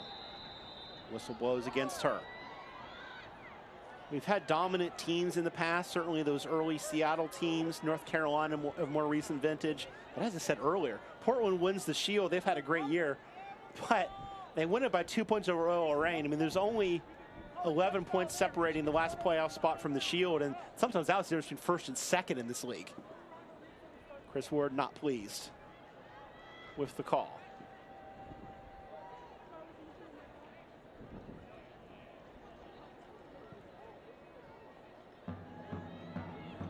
Back in, header won by Rodman. Sanchez. Hatch wants it. Hatch will get it. Hatch in the box. Hatch's shot deflected, and that'll go wide. Washington wins their corner, first of the match. And this is a great defensive block from Dahlkemper here. Just comes across, times this perfectly, doesn't dive in. You can see Hatch getting this ball. It's a fantastic ball. First look, plays forward. And this is Sanchez again, just having this quality in this midfield. I love this little stutter step. Kind of holds Abby Dahlkemper still, and then Dahlkemper just getting the foot at the right time. This is quality defensive work from Dahlkemper in this match. Going to keep an eye on the other match as well. No goals yet between Gotham and Racing Louisville. Corner for Washington. In towards Hatch. Hatch lofts for it. McCown trying to get a head on. You can tell the wind was a factor on that one as it held up for Ashley Hatch. You see good service into this 18-yard box, just floating a little bit. I would have loved to see the sting out of it. You see Hatch just jumps a little bit too early on this one, but good marking from Houston. Has 3 players actually around Hatch. This is fantastic from them. And then just getting goal side of McCune, making her go high and wide. You can see Jane Campbell's reaction to her team's defense on that one. Head in the air in frustration, but the Dash get away with it. Here's Mewis. Up the line looking for Chapman, but won by Sonnet. Robin goes down, loses possession. Chapman for Spencer. Tackle in, won by Kelly O'Hara. It'll sit for Sanchez, played into space, looking for the run, coming forward of McKeown. Back for Campbell. Sanchez brings it down for herself. Taken away, though, by a tackle from Sophie Schmidt. Schmidt will flip it for her fellow Canadian Prince. Heavy touch there from Prince. And this has kind of been the story of Houston in this final third. When it does come off, it's a sloppy touch here that usually you don't see Nichelle Prince take. Just far too heavy of a touch. If Houston really want to, solidify this game, I mean, if they do get this point, they're still into the playoffs, so fair enough. But they need to clean it up, and I would love to see Houston go for this game, because then it just helps build that confidence, build that momentum when you do get into that first round. I think it's really important for Houston, because you look at these back-to-back losses, one versus Kansas City, that 3-0 defeat, which everyone was kind of scratching their head on it. Obviously, Kansas has kind of turned their season around, especially these late games. And then the 1-0 loss versus Portland. I think it's super important to either get a goal here or get a result, just clean it up in that final third so they can build on it. Great combination here, but the flag is up on Tara McKeown. I'm not sure about that one, Caitlin. I'm not sure either. Frustration there from the USC grad, Tara McKeown. And you can see here, That's a good call. It is. It's close. It's very close. On the first angle, I thought that Dahlkemper was keeping her onside, but it is the correct call. Just a hair offside, but fantastic lines. Lines keeping, is that what I'm going to call it? Yeah, I'm making stuff up on the fly here now, but it is a great call from the linesman. Danielle Chesky talking to Katie Naughton after that sequence. Hey, keep going, Blue! Keep going!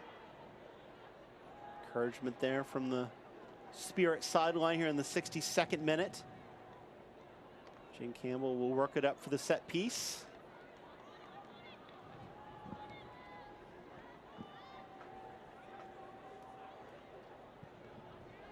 Goes up the left side. Looking for Spencer. Header won by Emily Sonnet. Another dash throw up the line. No cards yet in this one. No substitutions either. The 11 that starts, the 11 that are continuing to play this one between Washington and Houston here at Audi Field. Spirit can finish between 3rd and 5th. Dash can finish between 5th and 7th. Whistle here and a free kick for Washington. And we will see our first booking.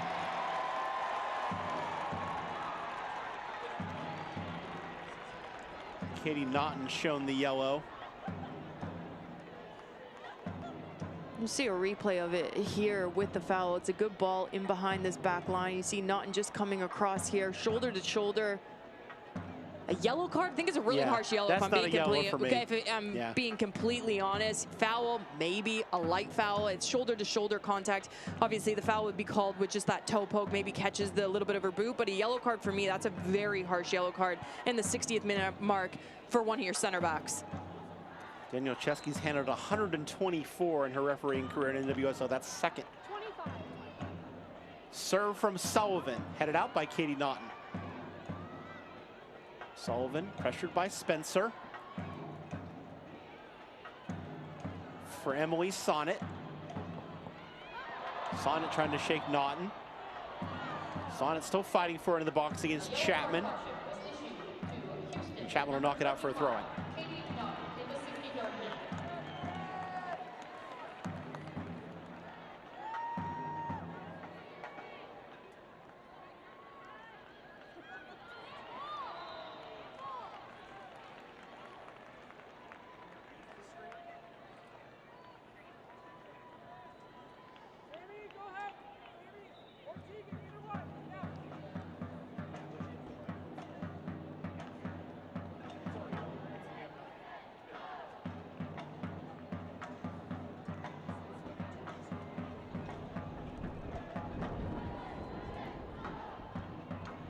Another good free kick spot for Washington here in the 65th minute.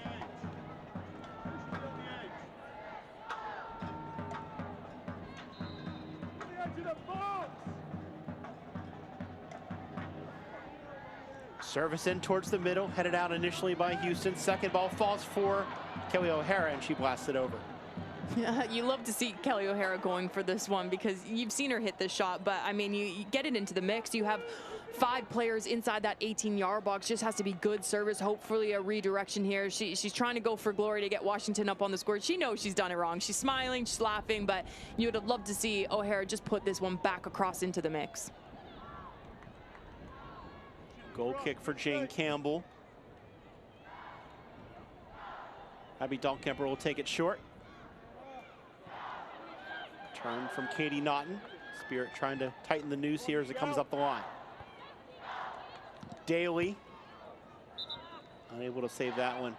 Rachel Daly did this against Portland 2 weeks ago where she kind of went wide to get more of the ball late in that game.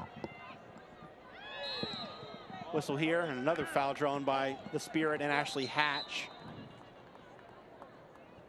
Danielle Chesky is going to have a word with Haley Hansen. And this is where players just need to keep their head. I touched on it early on in this match. Just, you know, don't try to pick up silly yellow cards, whether it's talking back to the referee, just get on with it. Because like you alluded to, red cards do carry over, obviously not in picking up that yellow. Yellow card accumulation won't carry over into the playoffs, but a red card will. So in a match like this, it's 0-0. Both of you guys have qualified for that that the playoff spot. Well, Washington have. Houston, if this result holds, Right. will as well. So it's just so important for these players. Get yourself into the playoffs. Need full, healthy squads. Andy Sullivan will take the free kick again. Houston setting that line just outside the 18-yard box. The serve from Sullivan towards the far post, headed down by Washington as Hatch was the target, and it's saved by Jane Campbell.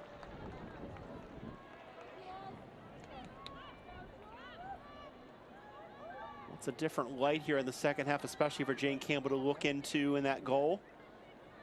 And just looking at the other match, Gotham Racing, that one's 0-0 at 25. Sorry, I'm going to be the bearer of bad news, so mute yourself for this next 10 seconds. But Emily Fox coming out of that match, and Neely Martin coming in for her, so hopefully nothing too serious with Emily Fox.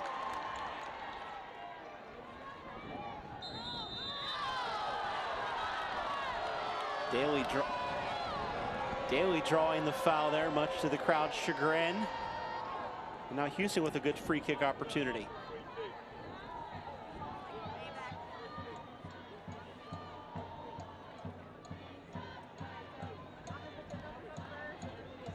Mewis over this one. She'll call off Haley Hansen. Two-player wall behind Danielle Chesky's spray will now become one. Good spot for lefty servers from Mewis here to bend it in.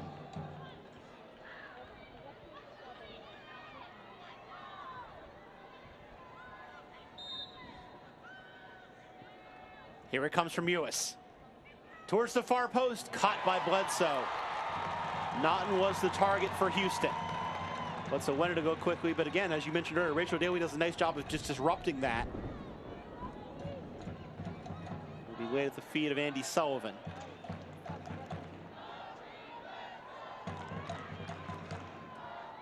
No changes made yet, but Washington's about to change that. They've got a couple of players at the fourth official. Dummy from Rodman draws oohs and ahs, but Naughton cleans it up at the end for a throw in. We'll see those changes now for Chris Ward in Washington. Julia Rodder for Tegan McGrady. That's a straight swap of that outside back spot. Rodder has played well offensively and defensively, but I thought McGrady had a good day as well. Yeah, I thought McGrady was outstanding, actually, if I'm being completely honest. I think the service from wide areas, the defensive responsibility, but like you alluded to, obviously, Rodder just brings that experience and also the service that potentially they may be looking for Washington to really break down this Houston side. And this is an interesting move. You're bringing Helferty on for McKeown, and she's someone that's played mostly outside back for this Washington team, but she can play forward. She did it in college. So we'll see how that kind of changes the tactics. Dash make a change as well. And I think Helferty is just going to be, I think this is going to be a straight swap, because I think if you look at McKeown, it wasn't a bad performance, but I just think the consistency down this left-hand side where Helferty, she can come in and she always makes an impact somehow. Either it's getting stuck into tackles, making a mix inside the 18-yard box. So I don't mind this straight swap. Change for Houston's an interesting one as well. Megan Oyster for Jasmine Spencer. Finish the thought after this attack. Helferty immediately making an impact, finding Sanchez, knocked off the ball and cleared by Campbell. Is that Houston saying, okay, we're okay with a point here? Yeah, I think if you look at this Houston side, they've struggled in that attacking presence. So maybe bringing someone like an Oyster on, potentially going 3 at the back with those wing backs, or just solidifying with 5 through this back line, holding this one out, counting your blessings that you've clinched a playoff spot here today. So I thought they maybe build on some momentum here, but it's been a tough match for Houston. So again, just going through 5 with your back line, just really solidifying this. But 20 minutes to go, a lot of time for Washington to get on the score sheet. So important for Houston not to drop too early, too quick defensively. Ball inside looking for Sanchez. I mean, the Dash haven't scored since October the 9th. When Rachel Daly scored in the 57th minute. Shut out by Kansas City, shut out by Portland, shut out by Washington through 70 minutes. And this is that quick, too early, too quick defensively, because you're going to just get Washington bombing balls in. They've already clinched their playoff spot, but they want that home field advantage. So they're going to send numbers forward, especially because you've gone to 5 through the back. So it's going to be important for Houston to deal with wide areas, service from wide areas, winning that first aerial battle inside this 18-yard box, and winning that second and third phase in the midfield.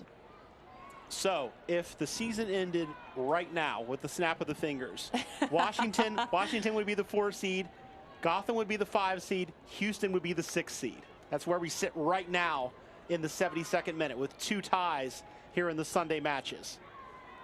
So you would have, again, if things ended now, you would have Houston going to Chicago, Gotham going to Washington.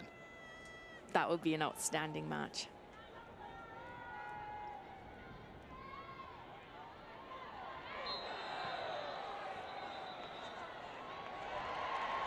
Yellow card shown there. As the foul was whistled on shake room. So North Carolina would have 33 points. Obviously, they've finished the year. Houston would be on 33 as well with the draw, but they have the head-to-head tiebreaker against the Courage. So that would be why the Dash would get the 6th seed if you're wondering. Matthew, this is why I'm working with you today, because everyone knows that my grammar is terrible. Everyone knows my mathematics is terrible. So this is why we have been partnered here together to make sense of the playoff spot. So I take care of the match, you take care of the soccer. Yeah, I'll just leave me to on pitch, but do not ask me to write anything for you, to do any math. Know your strengths is what I'm saying. Throw here for the Spirit, who have pressed here because, again, they are in a position where if they win, they get the 3 seed. A tie puts it in Gotham's hands whether the Spirit would host next weekend. North Carolina watching this one with bated breath. Again, a Houston win or a Houston tie would be curtains for the Courage, and what a story that would be for that club to miss the playoffs after the success they've had really since the move to North Carolina, where they've been the league's best club or close to it. Did a big cloud just come over the stadium, or did it just get darker, or is it just me? It definitely is getting darker. See if the Spirit can take advantage and make it curtains for Houston here. Ball in for for Hatch is cleared away. Kept alive now. Rodder fighting for it. If this result holds Campbell for me as player of the match, I think she's been outstanding. I mean, she's really kept this one 0-0 and has kept Houston in this game. Rodder fakes, crosses, headed down. Rachel Daly getting ahead on it. Now it's Bailey, stolen away by Prince, but turned right back over to O'Hara. Rodman in traffic. Back heel for Sanchez. Sanchez dancing against Mewis. Will use Rodman. The battle to get a cross off continues for Trinity Rodman. Goes back to the top of the 18. O'Hara with an aggressive touch in, and that's cut out. Chance now to counter for Groom in the dash, but it's blocked. Out for a throw in for Houston.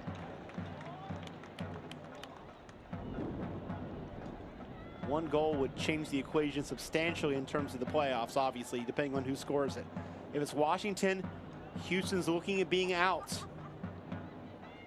If it's Houston, they feel a lot better about making the playoffs because, again, a win or a draw would get them in. Mewis. Groom, who's moved a little bit higher now with the Oyster for Spencer substitution. Mewis chipping it back, looking for Groom. O'Hara on it for Washington. The captain, Sullivan, will take the space on the right side. Finds Hatch. Rodman. They're looking for Helferty off the deflection. Naughton will clear.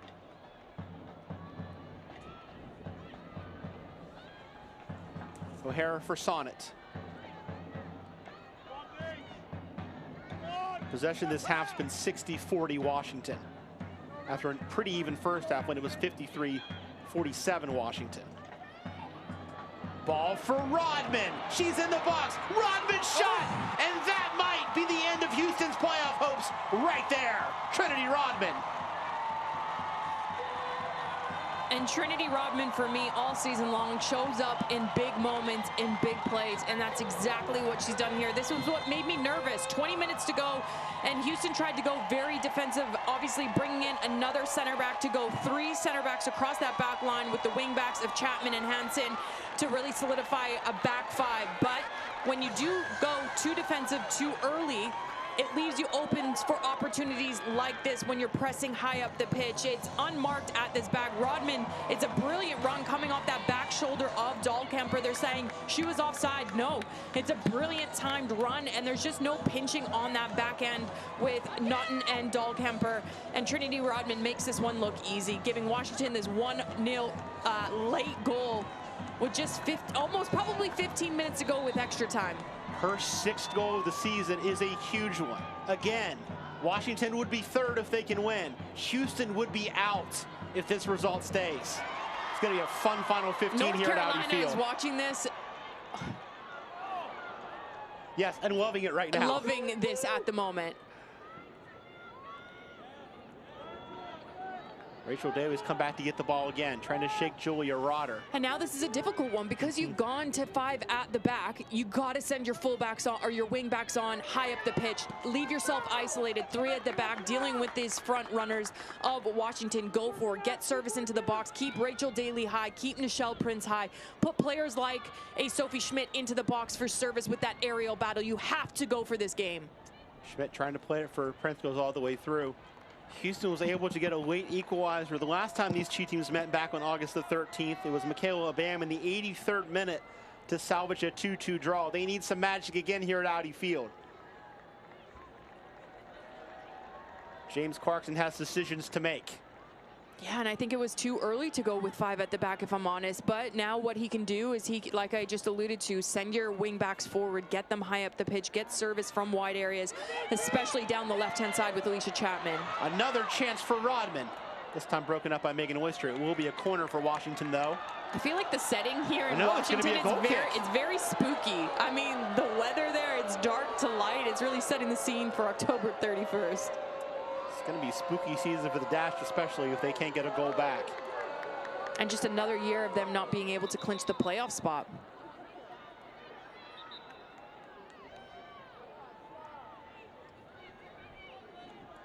Jane Campbell waiting for the all clear here for this goal kick in the 78th minute. A Houston team that was one of the best in the league offensively this year came into play ranked 3rd in the league, but they haven't scored in nearly 3 matches. Over 3 if you count the carryover from the last time they did score. Cleared out by Sonnet. Up comes Chapman to take the throw in. And for me, this Washington side in the playoffs is going to be fun. I mean, they are showing up time and time again, now potentially going 5 games on, or 6 games unbeaten, excuse me. Just the fluidity of these front 3 is fantastic. The midfield balance has been terrific. And then the back line, I mean, extremely difficult to break down as well. This is what you want. You want to start peaking once you go into the playoffs, and that's exactly what they've done. So once again, I'll do my job and lay out the scenarios. Yes, please, please, please. If the season ended right now, it would be Washington 3rd, Chicago 4th, Gotham 5th, North Carolina 6th. That's where we sit right now. So we'd have Chicago, North Carolina at Chicago. Gotham would have to come to Washington. Excuse me, let me back up. Washington would host North Carolina. Gotham would go to Chicago. It's confusing. Washington in position to get the 3 seed if they win. Whistle here against the Spirit. And again, regardless of what happens in the other match, as you see, Houston would be out, Washington would be the 3 seed. It would just be a matter of how many points does Gotham finish the season with? Where do they set up for seeding purposes? Switch to the right side. Won by Rodman, the goal scorer. Galloping against Hansen, cutting inside. No foul there as Hansen wins the ball.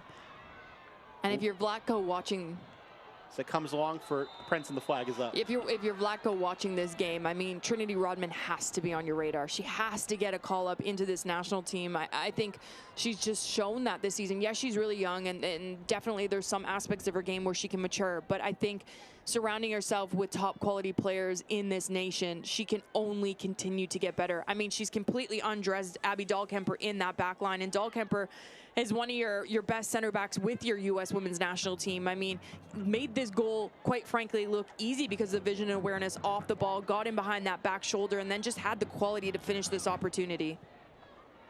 And and I'm not being disrespectful to Dahlkemper, but again, when you're one of the top center backs within the national team and you have a player like a Trinity Rodman that made that look easy, it tells you everything you need to know about Rodman and the trajectory of her game moving forward. Washington on the ball again with the lead. It's Hatch. Helferty returning it to Hatch. Hatch sitting atop the Golden Boot standings right now with 10 goals. Rodman. Rodman tries the shot, and Campbell saw it. Made the catch.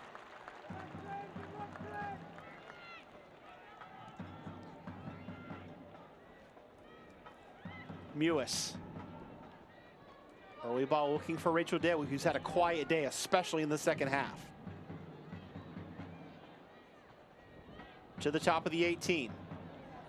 Kept alive by Mewis. Shot by Mewis, and a good save by Bledsoe going to her right. And it's a bad pass from Daly to Mewis. Mewis keeps this one alive, then gets it turned on her strong foot with his left, but it's Bledsoe coming up big through traffic to make this save look easy.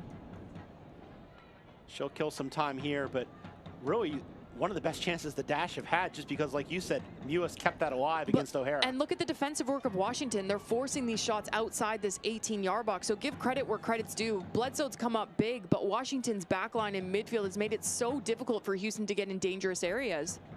Dash have only taken one shot inside the 18 in the second half. Through ball for Daly, easily picked out by Bledsoe. Time running out for Houston. A loss keeps them out of the playoffs again. They've never made it in franchise history. Substitution coming here. Gabby Seiler for Chapman.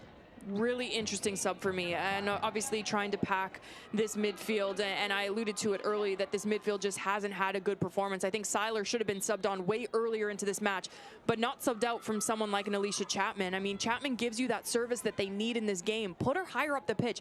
Keep her as almost a winger in this match, and bring someone like a Seiler on. Bring someone like a Sophie, or excuse me, maybe a Mewis, maybe not potentially Mewis, but maybe a Hansen off the pitch. I just think bringing someone like an Alicia Chapman in a match like this where it's a must-win, just coming off an Olympic Games gold medal where she started every single match and was fantastic and has that winning mindset, gets stuck into challenges. Really interesting subs for me and tactical changes for Houston. Confusion here about whether this is a throw-in, who it's for. Finally, Danielle Chesky sorting things out. Gives the throw to Haley Hansen. Drop to the feet of Rachel Daly. Three in the back, you can see right now for Houston. Early ball, looking for the run coming forward of Ashley Sanchez, but cut out. It's been three in the back since they made that tactical adjustment, bringing in Oyster. Early serve from Hatch, she's fouled. 22 yards from the goal, free kick for Washington. And I think they did it far too early with 20 minutes to go. It's 0-0. Yes, they're trying to close out a match, but with Washington and the quality that they had, there wasn't anything really testing. Obviously, Jane Campbell came up big with 3 huge saves, but I just think the tactical adjustments from Houston have been all wrong. The subs have been at the wrong time. Seiler, I think, should have come on earlier in this. Can they nick one and maybe prove me wrong in this match? But tactically, they got it wrong for me. The lineup, bringing in subs at the wrong time, and then bringing off players like an Alicia Chapman in a match like this. I just think it's been wrong all around from Clarkson. Free kick for Washington. It's Sanchez bending it and just missing, hitting the bar behind the goal there. Dash are going to throw more forwards into the fire. Spirit readying changes as well. Ashley Sanchez will come off. Taylor Elmer, who scored a great goal against OL Reign 2 weeks ago, will come on. That's what I love about Sanchez. She saw her number go up on the board, not happy with it. Like, you're sitting in third in a playoff with a home playoff and you're not happy. This is what this difference has been with Washington, the mindset of these players wanting to win matches. So I don't mind seeing this from Sanchez. And again, she wasn't being disrespectful to any players coming on, but she wanted to stay on the pitch, and this is what you want going into the playoffs. Houston, meanwhile, hoping that Lightning can strike twice with Michaela Obeying, who scored a dramatic equalizer. Shea Groom, the player coming off. So again, you're taking experience off the field for Houston for fresh legs.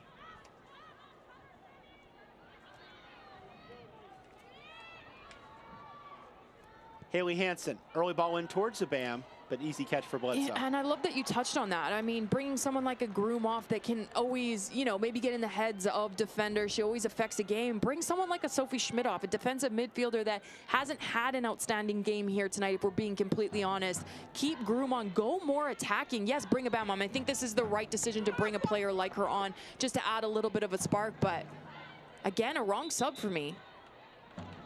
Maybe I'm going to give it the commentator's curse, though. Henson will be backed up once again for this throw-in.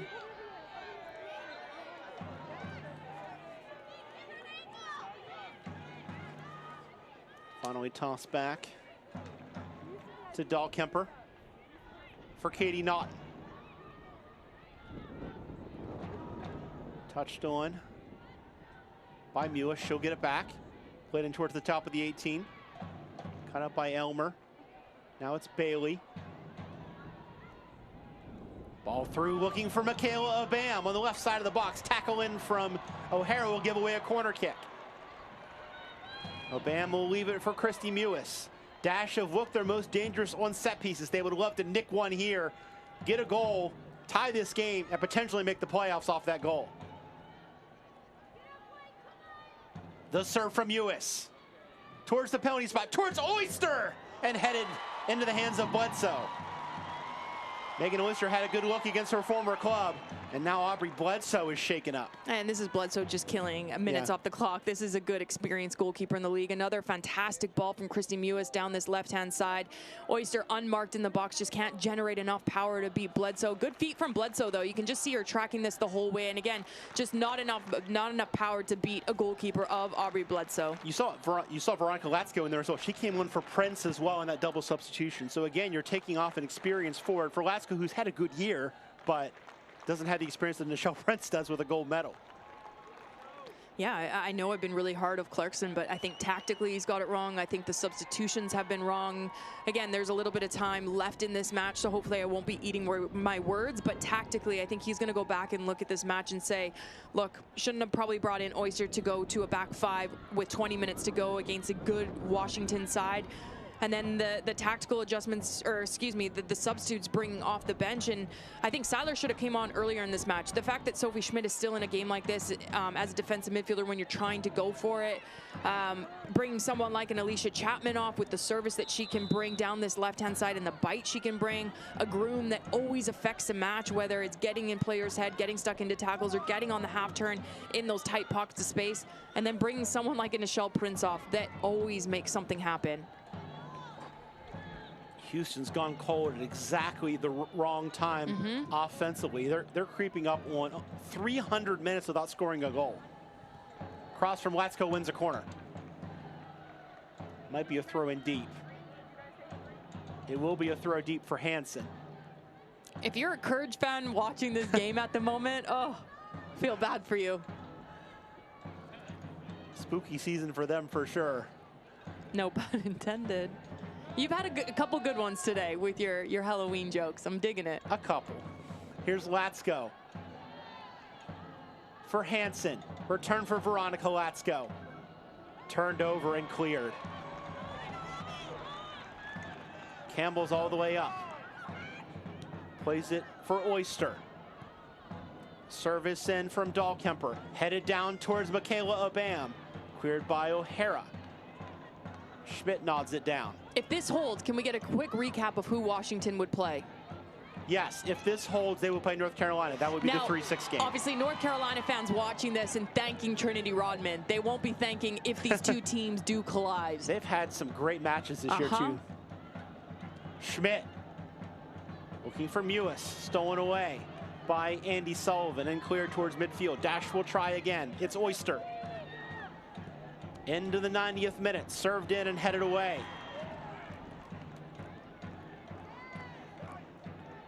Dahlkemper fighting for it. Hatch holds it up. Comes to Bailey. 3 minutes left in Houston's season. If they can't score. Helferty. Killing time. Keeping the ball. Finding Elmer. Touch up the line. Fought for and won by Oyster for Houston. Oyster will clear it towards midfield. Cut out by Sonnet. Headed on towards a BAM. And now a chance on the break. It's Latsko. Takes the shot.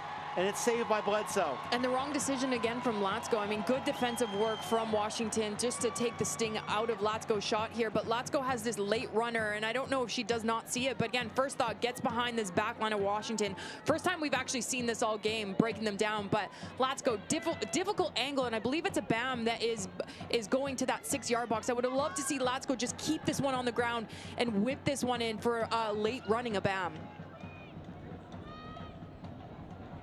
Hopeful service headed by Washington. Oyster. Everybody's got to push forward now for Houston. And bad luck there for Haley Hansen. It goes off of her for a Washington throw. Spirit will kill time, make another substitution. This is a nice player to have on your bench to kill off a game. Tori Huster. Good match from Kelly O'Hara. She'll come out.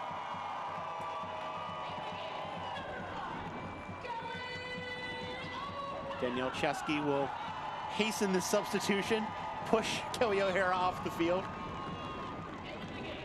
And Tori Huster, one of the few players left from Washington's last playoff team, will try and see this one out for the 3 seed. Such a fantastic player. Imagine being able to bring someone like a Huster off the bench and just really solidify this game. I mean, when you start her, wherever you start her, I mean, the couple weeks back playing a defensive mid role and just did so extremely well. You can play her in the back line, play her out on the wings. I mean, she's just such a pivotal player, and really why the Washington Spirit have been able to turn around a really crazy season for them, both on and off the pitch, because they have leaders on this team that have played in this league for years. Saw Paige Nielsen on for Dorian Bailey as well.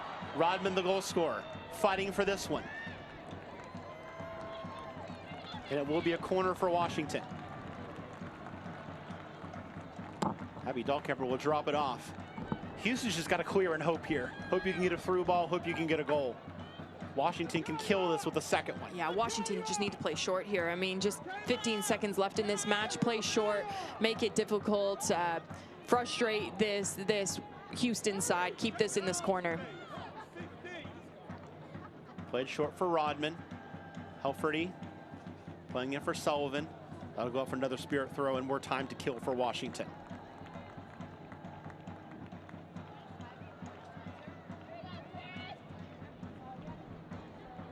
Rodder will jog up to take it. Danielle Chesky keeping a close eye on this one, keeping a close eye on her watch. Throw and touch back for Rodder. Stolen away by Daly. She'll knock it long. It's got to be called. I mean, there's been no injuries. There's been no players down. It's got to be close. Yeah, there you go. And there it is. The Houston Dash are out. The Washington Spirit will host a playoff game. Trinity Rodman's goal, the difference in this one. Yeah, and for me, it was the tactical decisions from Houston that lost this match. I think they dropped too quickly into 5 through the back. And I understand why Clarkson was trying to do it, just to kill this game off. But you have players on the opposite side, like a Sanchez, like a Trinity Rodman, that can hurt you. And that is exactly what Trinity Rodman did. I think Washington is going to be a team that we need to watch in this playoffs. Fantastic team and peaking at exactly the right moment. The Houston Dash scored 11 goals in 3 games to lead into October. They scored none in their final 3 matches, and it cost them a playoff place. Washington gets the job done. They will host North Carolina in the quarterfinals of the playoffs. We'll be back here from Audi Field after this on Paramount Plus.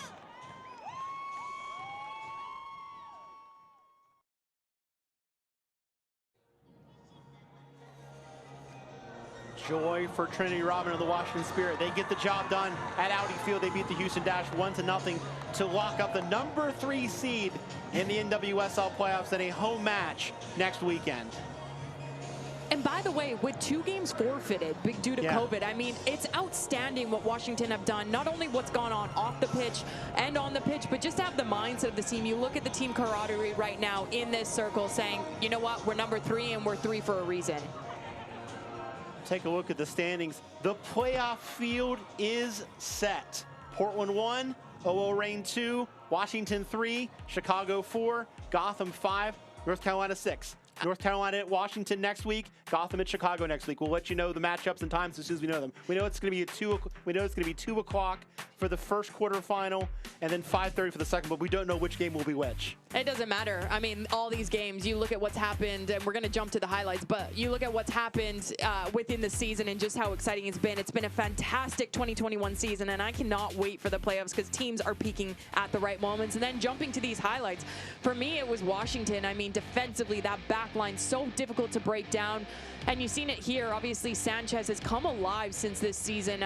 She struggled in that Challenge Cup, and she was the first person to put her hand up. Hatch, excuse me, absolutely fantastic. But you know who was better? Campbell. I think Campbell, for me, was the player of the match. Even though they didn't get the win, she was outstanding. A good little opportunity, a through ball here, Nichelle Prince. And talking about Campbell on the other end, Bledsoe on for Washington. Fantastic here to deny Prince here. Looked a little bit like it was offside, but Bledsoe did not let up. 76th minute it took for Washington to break down this line. A little bit of a tactical adjustment, going to 3 at the back to try to close out this game with the wingers to do through 5. And you know who disrupted this one? It was none other than Trinity Rodman. Fantastic finish. Undresses Abby Dahlkemper in this back line. Houston, a good opportunity here. Just not enough power to beat Bledsoe from this distance. Fantastic game from Aubrey Bledsoe, and definitely a goalkeeper to keep our eye on in the playoffs. 90 plus 1 minute, a good opportunity here. I mean, breaking down this back line, but just again, not enough power. And that was kind of the story of this team today here for Houston, just getting into good areas, but this Washington defense were outstanding. And we mentioned it before the break, Kaylin. Houston doesn't score their last 3 games. They get 1 point, 1 point out of those 3 games. They're in the playoffs right now instead of sitting on the field wondering what could have been. Yeah, and I think for me it is the tactics got it wrong here today, and I think Clarkson's going to go back and look at the footage and realize that. Just I think going too defensively too early against a very good Washington side, and then substitutes just done at the wrong moment for me. Thanks to the foot of Trinity Rodman, Washington is staying home for the playoffs. Houston is going home. They are knocked out of the NWSL postseason. They finished 7th in the table this year. Celebrations in Washington, disappointment in Houston. For Kaylin Kyle, I'm Michael Minnick. Thank you so much for watching throughout this season. We'll see you next week for the playoffs.